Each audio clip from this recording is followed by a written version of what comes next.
From the Coptic Orthodox Church of St.Mary.Sourian Monastery, this is one of the miracles of Father Falteous of Souriany.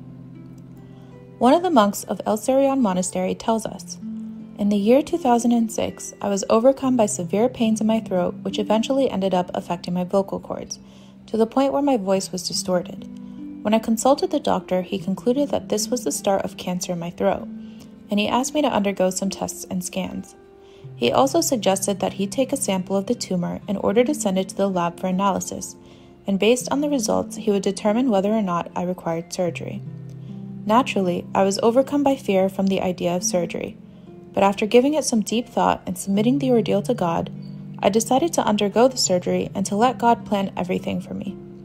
During this time, I used to attend the Holy Liturgy and I took Holy Communion. However, I did not participate in the liturgy because of my ill throat. One Sunday, I went to the church to attend the Holy Liturgy and I bowed in front of the altar, after which I prayed the Lord's Prayer. I then headed towards the relics of the saints in order to take their blessings. It was then that I noticed Father Faltaous standing beside the reliquary, and I decided to ask him to pray on my behalf. I also asked him to anoint me with the holy oil from the burning oil lamp that was set before the saints as relics. Indeed, he anointed my throat with the oil. After the conclusion of the Holy Liturgy, I returned to my cell, located in the monastery's outer garden, and I rested. While I was resting, I had a vision that I was seated on a chair to the living space of my cell, which is outside of my seclusion chamber.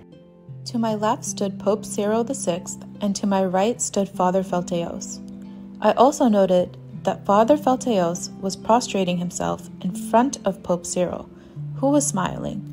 When I woke from my sleep, I heard some of the monks knocking on the door to my cell, and they said to me, "Father Faltaous asked us to come to see you now, because Pope Cyril VI was present with you a few minutes ago and he performed a miracle for you." There was also another monk from our monastery who was present with him. After notifying me, the monks left, and a few days later my voice returned to normal and I was completely healed. Everything returned to normal, and I thank God, who was glorified with me through the prayers of Pope Cyril VI and Father Faltaous.